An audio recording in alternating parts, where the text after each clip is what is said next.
Hey, what's going on? It's your boy B Mims, the executive writer of BrickHouseTalk.com, and we back in the building with none other than professional MMA fighter Ricky Jackson. Ricky, how you doing? I'm pretty good. Thanks for having me.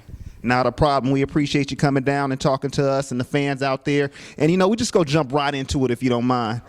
Okay, well, doing the whole MMA fight thing, how long have you actually been involved? How long have you been participating in the whole fight game? I graduated in '03, and for about a year or so, I wasn't doing much, and I got a little chubby. I was up to about 230 pounds. So, like maybe 1 or 2 years after that, I jumped into a martial arts gym, and I started training. And I lost a lot of weight that way, and I really fell in love with the sport. So I just kept stuck with it, showed up every day, took my beatings, gave some out sometimes, and here I am now. Okay, so with that whole training process, I imagine that required a huge commitment, a whole lot of dedication. Tell me what is like a part of your daily training now when you're getting ready for a fight, when you're trying to prepare. How do you go about preparing and training, and just give me some of the details behind that. Okay, well, see, for me, it's two different types of training. There's actually training for a fight where, okay, you have a fight schedule and you have a fight date. So when that happens you amp up everything because you start training 3-4 times a day. Everything's about this fight that day, so you're training twice as hard as you were, trying to keep your weight down, trying to focus on what your opponent may do, just preparing and trying to be as ready as possible. Okay, so you mentioned you train 3 or 4 times a day. For how many hours would you say you're training for those 3 or 4 times? Is it like maybe 2-hour sets that you're going through, or just elaborate on that a little bit? Okay, well, I would say that actual training at the gym, I'll spar for at least an hour, then we'll do some technique for another hour, then maybe I'll take an hour off and just eat and maybe nap for 30 minutes, get back up, start wrestling, training like that. And then once all that's done, at the end of the day, then I'll go to like another gym and I'll actually work out, jog, do some weight training, go to sleep, and get up and do it all over again. Okay, so the first part of the training may consist of more of like sparring and things of that nature, and then the second part of the training is more conditioning. Exactly. First part would be, I'll call it hard sparring, where we're fighting. It's a real thing. And then after that, we'll slow it down and work on the techniques, work on things I need to work on. And then maybe later on in the day we'll spar again, but it'll be more light sparring, more technique there. So everything's much slower. Okay, so is everything about repetition? Yeah, just repetition. Do the same thing over and over. Work on what you need to work on. Say you have an opponent that wants to take you down, then you're going to work to take down defense. So you're going to have a bunch of wrestlers come in, take you down all day, and you're going to work on not getting taken down, all the while throwing strikes. Okay, so it's just basically different things that you kind of isolate as far as your fighting techniques to kind of hone in on, and that way that pretty much polishes the whole package. Exactly. In this sport, it's not about being good at one thing. It's about being good at everything. Not being okay at one thing. It's about being good in every aspect of the sport. The better you are at your worst part, it'll make you a better fighter. Okay, so at what point in your life did you kind of decide, you know what, this is something that I want to pursue professionally?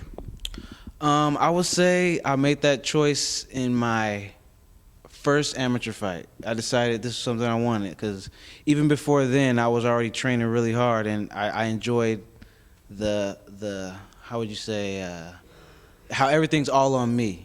In like, even though it's an army that gets me to where I'm at. Once I step into that cage, it's all on me, and I love that about it. Where when I lost, I knew it was my fault. I lost, it wasn't my teammate didn't do something right. It was all on me, and so it makes me work that much harder. And I just love that about this sport.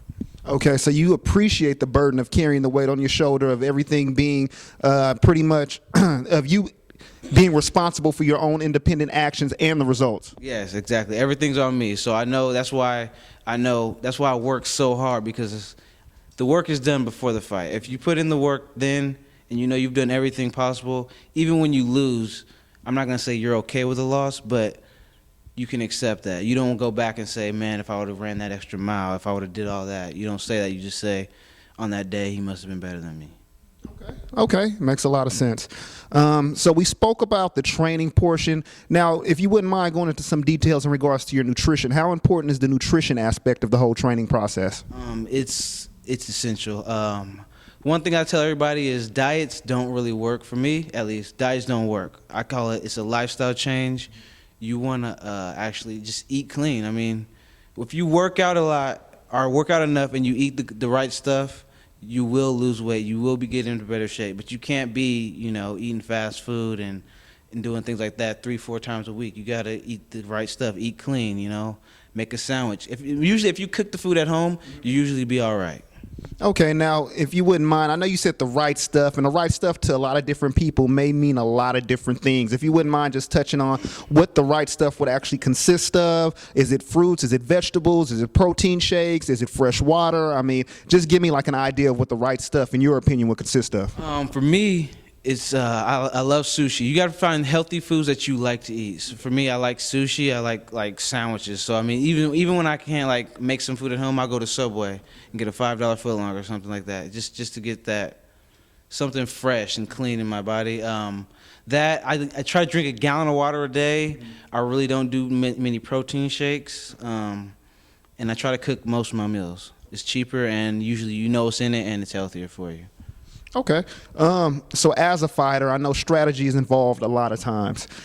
So it's a lot of things that really work together. There's the conditioning, there's the nutrition, and when you're preparing for an opponent, there's strategy as well. So how much of this game would you say is mental versus physical? Do you say you would have to have a complete and even balance? Do you think it's more of one versus the other? Give me your opinion on that. I would say it is, I would say about 90% mental and then 10% physical. Whereas if you're smarter than your opponent and like you can fight a beast, he's athletically built, he can do all that, but if you're smarter, you can prevail over him. You can just outsmart him, period. And with game plans is everything. Usually when people watch fights, they just watch a fight and they see two guys fighting, but no, usually it's a game plan. Like if you got a wrestler versus a boxer, then obviously the boxer's gonna know this guy's gonna want to take me down. So he's going to work, just like I say, he's going to work take down the fence, whereas a wrestler, he's going to want to take him down, but he knows this boxer works on take down the fence, so maybe he wants to box with him for a little while to throw him off and then get him taken down. So it's just a whole strategy into things, and what I say is it's mostly mental, because the physical part is so easy. It's just about showing up and working hard, and you will be a physical beast, but it's the mental part. It's the part about getting in the cage, and that's why I say not anybody can be a fighter. It's a certain type of person to actually step into a cage and fight somebody. A lot of people say they could do it, but once you get a fight date and you realize I'm getting in this cage and you're gonna fight somebody, sometimes you change your mind about that. You feel a little differently about things. Sometimes. Okay, so with that being said, what was that very first punch like, that very first contact that you experienced as a professional MMA fighter, or even fighting at the amateur level? What was that like, that very first match for you? My very first match was very nerve-wracking because for me, I'm not a street fighter. My last street fight was probably in like 5th grade, and you can't consider that a fight. So for me, it was a terrifying moment because at that time I'd never been hit with a small glove. I didn't know what it was gonna be like, and stepping in that cage, I was terrified. I was scared. I looked around. I saw my friends watching me like, man, he's about to really do this. And so I'm really nervous, but I focused in on my opponent, and something happened where I kind of like got tunnel vision. He was the only thing I could see, and all I could hear was my corner, actually. It was weird. The stadium was loud, like it was super loud, but I could still just hone in on my corner's voice and hear exactly what he was telling me to do. And that bell rang, and we went at it, and I actually ended up winning that fight by rear naked, and it was an amazing feeling. It was probably, I always say this too, I don't have any kids, but winning fights is the best feeling in the world. I can't compare it to anything else I've ever done, but when you win, it's the best. Wow, that's big. Yeah. That sounds like that's kind of like the inspirational drive that keeps you going. That's the motivation. It's a natural high that you can't beat. I haven't found anything better. Okay, so with that being said, also, what is the end goal as an MMA fighter? What are you trying to pursue? What are you running after? What are you constantly working towards as an MMA fighter? For me, it's being the best, being an incredible athlete, being a great fighter, and a good person, and if I can, raise the people up around me, bring them up, and help my community out as best I can. Okay. Okay, very good answer. Well, it's about being the best. I just want to be good around, all around. Just being a good person, I guess you would say. Just be good, Good things happen when you're a good person. Okay, and right now, what does your record currently consist of? I'm a 2-0 as a professional fighter at this moment. Okay, and when's the next fight that you have? I believe I have a fight coming up in August under Dragon House. It'll be in Oakland, California. I believe the Marriott in Oakland. That should be coming up. That all depends on obviously my hand. My hand's I broke my hand in my last fight. So right now I'm still looking for doctor's clearance to fight. But other than that, I should be fine. Okay, so with that being said, that just kind of spawned a question in my brain. When you have that type of injury and you're trying to recover and you know that you want to fight, like how do you prepare? How do you train at that level when you're kind of impaired to a certain extent? You do everything else. My right hand is sore, so I use my left hand a lot, Okay.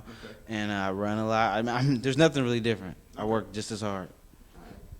Okay, so was there anybody that kind of inspired you when you were coming up, when you were training, when you were looking to be as good as you can possibly be? Was there any fighter that you kind of looked at and was like, one day I want to get to that level. I want to be like this guy. I admire how he takes people down. I admire his resilience, his endurance. Was there anybody like that? Well, I don't really have a favorite cage fighter, like martial artist, mixed martial arts, I guess you would say. But Muhammad Ali is one of my favorite fighters, and it's because he just instills that being what a good person and a great fighter is. He's cocky, confident, and conceited, but at the same time you can still see he's just a good person, and he is just really performing for really. You can kind of see it. It's just a performance. It's not really him. Showmanship, exactly. And and everybody wants to see Muhammad Ali. One thing about him is you either want to see him lose or you want to see him win. Either way, you want to see him, and that's big. Yeah, Muhammad Ali could definitely sell a fight. I seen some of his old footage, and the man had a mouthpiece on him out of this world. I mean, he was a genius in a whole nother arena. So he could definitely sell a fight, and I could definitely see why you would choose Muhammad Ali as one of your favorite fighters. Now, something that really kind of you touched on a little bit earlier, and it's really kind of dawned on me, like I didn't really even realize the impact of it, but you said that you had broke your hand in your last fight. Like, how hard was it for you to continue and to fight, and did you have to change your strategy? How early in the fight did that occur? I mean, give me some more details behind that. Well, I broke my hand in like maybe the second minute of the first round of the fight. So, and I knew when I hit him, I knew I broke it. I knew it instantly. But what happens is your adrenaline is going so much that I did not feel the pain. I felt my hand crunching when I would make a fist. I felt the bones crunching, but there was no pain. So I just kept going with it. And at the end of the first round, I kind of whispered it to my cornerman, like I broke my hand, but I don't think he heard me. And I didn't want to keep saying it because I didn't want because there's commission guys around. And I didn't really want them to hear me say I broke my hand and try to stop the fight or something. So I whispered to him. He didn't really hear me. He kept going. And when the fight started, when the second round started, my hand didn't hurt, so I just kept using it, really. I kept hitting him with it. I tried to drop more elbows, but, if a punch was there, I took it. I hit him. Oh, wow, that's crazy. So, in your own professional opinion, give me 3 primary attributes that it takes to succeed in this game, that it takes to become a really good fighter. Consistency, you got to show up every day. You got to work hard every day, and you got to listen. You got to understand that everybody's got something to teach. Even if you think I'm way better than this guy, he doesn't know what he's talking about, just sit and listen to him. Because, I've learned things from people that I am better than, but they still have something to teach. Everybody's got something to teach, They've been through different experiences, so they know different things, and just listen and try to take it all. Just be a sponge. Yeah, I like that. You could apply that to regular life outside of MMA fighting as well, or fighting in general. So one of the questions that I really had that, I get when I'm talking to athletes a lot is that they say that the actual sport that they're playing in, it helps them out in life. So I was going to ask you that question. Being a fighter, the commitment, the dedication, the discipline, does that transcend over into regular life? Does that actually help you out as being Ricky Jackson? Absolutely. I would say it definitely gives me a sense of confidence and an ability. Because sometimes when you're out and about, somebody will find out, oh, he's a fighter, so then they'll want to try to challenge you. But it gives me that mental ability to always be able to walk away from any type of situation. Like, I don't care what you say, what you do, just don't touch me or somebody that's close to me. For me, that's the type of aspect.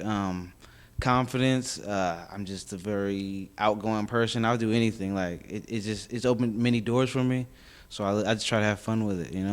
Okay, so you said you get challenged a lot, so I can imagine that people No, once I don't get challenged a lot, but when it happens, it's like, oh man, like let's go. I just tell my friends, let's leave. Like like don't announce that. Oh, he's a fighter. Like don't announce that. Like it's the worst thing you can do. No, but that's a sign of strength in itself, right? Because you're confident about who you are, you're confident in your ability, and you know what your skill set is. So you don't have anything to prove at that point. Nothing to prove to anybody. Absolutely nothing. So I always just walk away. Always. There you go. There you go. So where can people catch you at? I mean, is there a website? Is there like a Facebook that you have, or where do you go to post when your next fight is going to be? I mean, let the people know how they can get in contact with you and where they can come see you at. Well, I have a Facebook page. You can please go and like it. It's the RBJ on Facebook. Also, you can contact me at BamaFighter.com. That's pretty much it for me. Okay, so we touched on some of the contact information. The people know where to come find you at now. Now, I understand that you have some apparel that you would like to show as well. Yes, I do. This is one of my first fight shirts, actually. It's a panther, and it's got Jackson across it in diagonal. It's kind of hard to read, actually. It's in tagging, but it's like bloodstained. Okay, so what's the panther about? The panther is kind of like it's kind of like me, I guess you would say. This is what they say. Smooth and black, huh? Smooth and black, exactly. Smooth and black, and mean, and mean. Once I get in the cage, I'm a mean guy. There you go. And so it's kind of one of my things is, and a panther's something. He's dark. He hunts at night. You really don't see him coming. So, and for me, that's kind of how I use my slogan. I got it on the back here. You never let them see you coming. Along with some of my sponsors, it's also my fight team right here by the architect. But yeah, you never let them see you coming, and it's always worked out that way. Because guys, usually a lot of guys that fight, they got this overconfidence about them, and they don't realize that I'm coming to hurt them. That's what I'm doing. This is my job. I'm coming to hurt you, and sometimes they underestimate me all the time. I don't know why. Okay, so even outside of the arena, outside of the fighting, outside of the squared circle, so to speak, I know that you do a lot of things in the community. I know you're really active as far as community events is concerned. So I want people to know the Ricky Jackson, the other side of Ricky Jackson outside of the fighting and how you participate in the community. And again, I know you're a modest individual, but please give them a little bit of details. I hear you're working with a group called EMQ, and they work with underprivileged families and kids. And even with that being said, that you actually donate half of the money towards their tickets from your own prize money. You take money out your own pocket and you donate to this organization for the kids to be able to come out and have a good time and see what MMA fighting is all about. Exactly, that's what I do. Also, but what I do is I'll donate half. So anybody can actually support this charity. They can just support half the ticket, and from my purse, I'll support the rest of it. And last time we sold 37 tickets. This time I'm aiming for 50 for my next fight up in August. So if you guys can, please reach out and help me. Okay, and exactly explain to them or elaborate, how can people actually reach out and help you if they want to get involved? And please do get involved, because we need more of this type of work within the community. Not everybody's willing to get involved, so as many people can come out there and participate and help out for a good cause, please do so. So how can they go ahead and how can they help out? How can they participate? The best way is contact me on my Facebook page, The RBJ, or you can contact my actual studio, BamaFighter.com. Either way, you can contact my manager, and it will be. Okay, so we touched on some of the charity work. Now, I heard you participated in like food drives and other events as well. Just elaborate a little bit on that. Go into a little bit more detail. Well, for the second harvest, we actually donated my body weight at 155 pounds of food to the second harvest, and we ended up donating like double that. It was like maybe 300 pounds of food or something like that. Wow. And yeah, it was actually really cool. And then I actually went there and separated food for them, helped out. It's a really fun experience. Okay, you guys, so you hear that? Ricky Jackson, good fighter, good dude all the way around. Support the man, support the movement. Toy drives too, right? So, oh yes, I've also donated. We also do during Christmas time. We'll donate brand new toys to the kids of Stanford Hospital, because you know they have to be new toys, because you know these kids have they're sick, so it's got to be as clean as possible. We donated tons of toys. I can't tell you exactly how many, but it was a lot. Hey, this dude can run for mayor after he done fighting, because, I mean, he putting in a whole lot of work in the community. And, I mean, like I said, once again, in all honesty, go ahead, hit the contact page, get the information, support him, support his move. So we covered a little bit about you. We covered the background. We covered the details about your fighting, your training, and everything. So when can we see you in the UFC? When is that going to happen? Whenever they give me the call. Let's go, Dana White, get on the phone. But whenever they get me in there, you know, I'd love to take that belt. Okay, is there like a special criteria, or like what's the process in order to get into the UFC? Well, I would love to get a bunch of likes on my page. I need to get up to about 750. I'm at about 500 right now, so please pass the word. I'm a great guy. Pass the word. Give me some likes on my page, please. Absolutely. Everybody go hit his page. Get him 700, not 700, give him 750,000 likes. So it's be unanimous. It'll be a why not? Why not? Go for 1 million likes on the page. You know, good dude. Support the man. Support the movement once again. Is there any like final shout out you want to get out to anybody out there? Anybody you just want to recognize? Any acknowledgement? People who've been in your corner? I mean, it's an open platform, open mic. I'm going to let you shine a light on yourself. All right, so I'd like to give a couple of shout-outs to my actual studio, BamaFighter.com, BAMMA Fighter.com. Go there, you can find my shirts. Also, I'd like to give a shout-out to my cousin's clothing line, PBM Clothing, Powerful Beyond Measure, right here. Nice shirts. They got all kinds of colors, all sizes for the ladies and the gentlemen. Also, I'd like to another shout-out for Mouthpiece Society. Check them out. And one more time, I'd just like to get my shirt out there. Also, by the way, we have this shirt for the ladies. And by the way, ladies, if you buy a shirt, you'll get a free date with me. I just wanted you to know. Just throw that out there. Hey, that's more valuable than a shirt itself, so y'all might as well just go ahead and make that happen. Yep, that's about it. Okay, so again, Ricky Jackson, everybody, the man, the myth, the legend, the fighter. Watch out for him. I mean, he's moving up. He's soon to be in UFC. You know, all you got to do is go ahead and hit that page up 750 times. He'll be on his way. We appreciate the support, and everybody check for him. Ricky Jackson. Thanks for having me.